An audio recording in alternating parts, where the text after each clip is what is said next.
Assalamualaikum warahmatullahi wabarakatuh. Pada video kali ini akan dibahas mengenai mujaddid. Apa itu mujaddid? Berikut ini penjelasannya.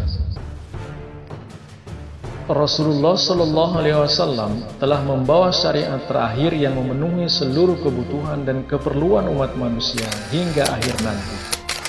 Allah Subhanahu wa Ta'ala telah menyempurnakan janjinya dan melaksanakan maksudnya, sebagaimana firman-Nya dalam Al-Quran.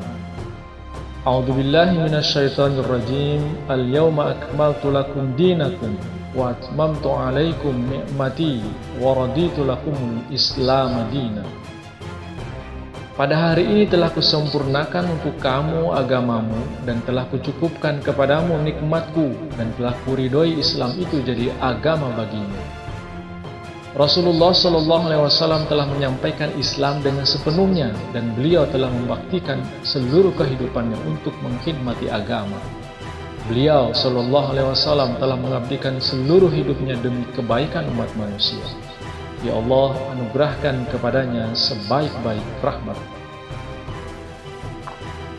Akan tetapi, tidak ada jaminan bagi umat Islam tidak akan meninggalkan atau menyeleweng dari jalan yang benar dan tidak akan melupakan pelajaran yang suci.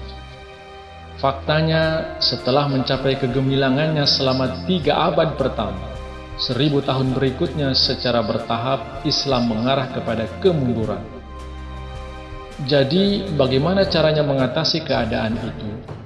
Ternyata selama 13 abad itu Allah Subhanahu wa Ta'ala sebagaimana janjinya telah mengutus para pembaharu atau mujaddid pada tiap-tiap abad, sebagaimana disabdakan Rasulullah Sallallahu Alaihi Wasallam. Innallaha azza wa jalla yab'atsu li hadhihi al-ummati ala ra'si kulli mi'ati sanatin man yujaddidu laha dinaha. Sesungguhnya Allah Subhanahu wa Ta'ala akan mengutus untuk umat ini pada tiap 100 tahun orang-orang yang akan memperbaharui agama mereka bagi mereka. Hadis Abu Daud juz 4 Kitabul Malahim dan Miskat Kitabul Ilm nomor 247.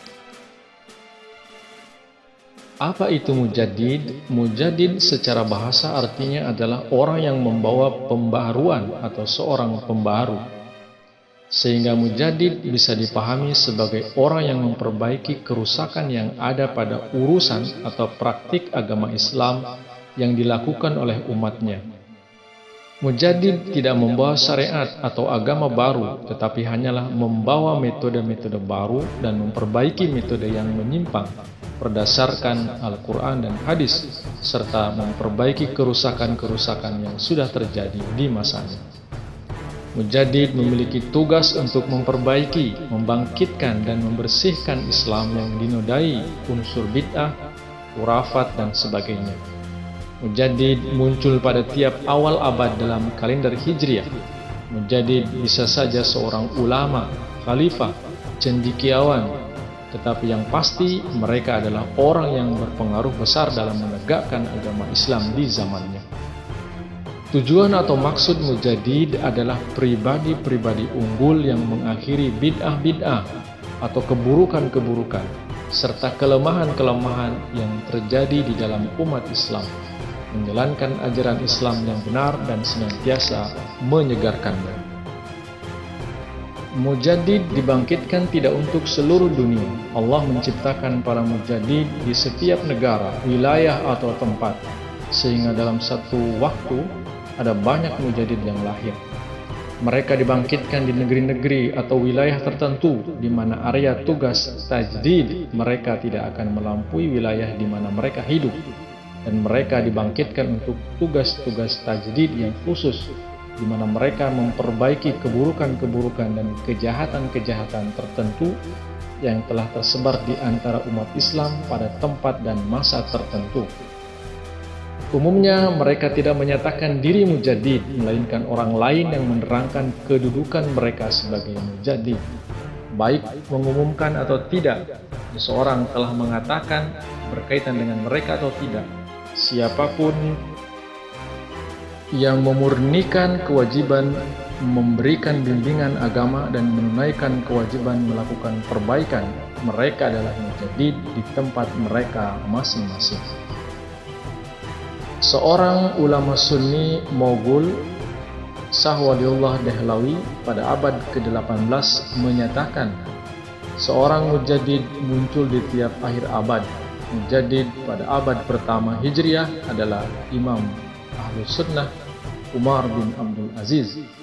Mujaddid abad kedua adalah Imam Ahlus Sunnah Muhammad Idris Syafi'i atau Imam Syafi'i.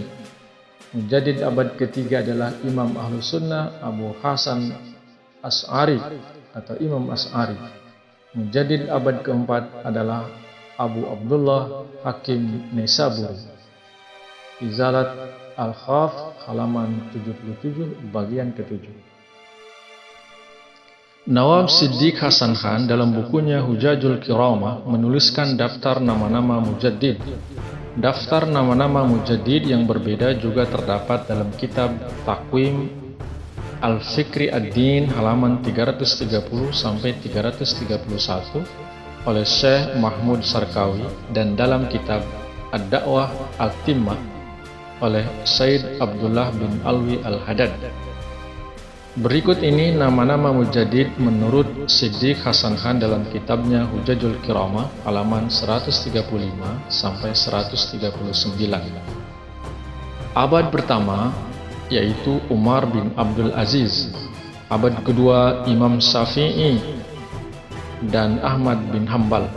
Abad ketiga Abu Sarah dan Abu Hasan Al-Asy'ari.